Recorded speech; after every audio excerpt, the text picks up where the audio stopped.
Assalamu alaikum warahmatullahi wabarakatuh. Sasa wewe ambaye umekata tamaa na maisha kwa sababu umetafuta tiba kila sehemu, kila upande umekwenda. Umeenda mpaka Sumbawanga huko, umekwenda mpaka Nairobi huko, umekwenda Mombasa huko Malindi. Umeambiwa nenda kuna mzee mmoja atakusaidia, lakini bado mambo yamekuwa mazito. Kuna sehemu umekwenda kutafuta tiba, umekwenda kuogesha makaburini. Inna lillahi wa inna ilaihi rajiun. Tena umekuogesha ukiwa uchi wa mnyama. Mtu anakuambia kwamba una mikosi iliyopitiliza, mwingine anakuambia sio umechukuliwa kivuli. Mwingine anakuambia sio wewe una jini mahaba, ili kulitoa jini mahaba mpaka nikuingilie, yani mimi na wewe tukutane. Ndio hilo jini mahaba litatoka, mpaka ukakimbia ukamwambia wewe mshenzi wewe. Yani uniingilie mimi ndio tu jini mahaba huyo. Kaona kabisa uganga nitapeli, mshenzi anatamaza kimwili. Yani umepita kila sehemu. Umeambiwa sehemu nyingine unaenda kuogesha kwenye mlima huko, unapoenda kupelekwa kwenye mlima na kuogesha uchi wa mnyama. Kwa sababu una shida umekwenda umekubali, lakini bado mambo yamezidi kuwa mazito. Wewe unafanya kazi, una miaka 5 kwa kazini, lakini hakuna kinachoeleweka. Mpaka pesa yako unakosa. Wewe umefungua biashara, sasa hivi biashara ina miezi 10. Toka ufungue biashara yako ndio mambo yamezidi kuwa mazito. Kila siku mtaji unakata, unauza, lakini sasa ukija kupiga hesabu hela yote imekata. Utakwenda kuemea mzigo mwingine, pesa yote ya biashara haionekani. Wewe ambaye una mahusiano yako yamekuwa heleweki. Unapata mwanaume siku 2-3 mwanaume kakubadilikia. Mwanaume anakuambia mimi sikutaki, sikuhitaji. Hamjagombana, hujamfanyia chochote. Wewe dada ambaye unatamani ndoa, mpaka leo una miaka 10, katika mahusiano lakini ndoa hakuna. Ukimwambia mwanaume swala ndoa mnaanza kugombana. Maisha yako ndio yamekuwa hivyo hivyo. Wewe una kampuni zako, lakini kampuni mwanzoni zilikuwa zinafanya vizuri, lakini sasa hivi unawaza kufunga kampuni zako.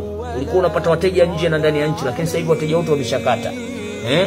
Wewe ambaye una mwanaume ambaye mwanaume huyo kashaondoka, lakini mpaka leo mwanaume huyo umemhangaikia sana kuweza kumrejesha. Yaani umehangaika kila sehemu, umekwenda kila sehemu kuambia kwamba si una mkosi, si una visimo, si utachinja mbuzi, si utachinja kuku, si utatakiwa uchukulie kitu gani. Umekwenda sehemu umefanyia vitu vingine vya kishirikina vya ajabu ajabu, lakini mpaka leo ndo mambo yanazidi unga. Yaani ndo matatizo yanazidi kila siku, kila kukicha. Paka unajiuliza, hivi mimi nina shida gani?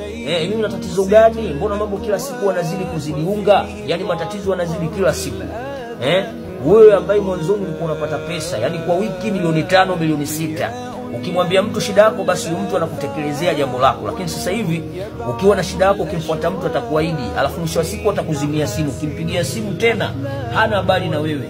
Sasa wewe unahitaji kumrejesha mpenzi, unahitaji kurejesha mahusiano yako, unahitaji kuondosha mikosi, unahitaji kufungua njia zako za kibiashara, yani upate wateja katika eneo lako la biashara. Unahitaji kuvuma katika sehemu zako za kazi. Unahitaji kurejea kama ulivyokuwa mwanzoni. Yani mwanzoni ulikuwa unapendwa na watu, ulikuwa unakubalika. Ukimwomba mtu shida basi ukiwa na jambo lako ukamfuata mtu basi hilo jambo lako linatimiziwa. Lakini sasa hivi imekuwa ni mtihani. Sasa unachotakiwa kwanza upate dawa ya Kisukuma. Hii dawa inaitwa Italigula.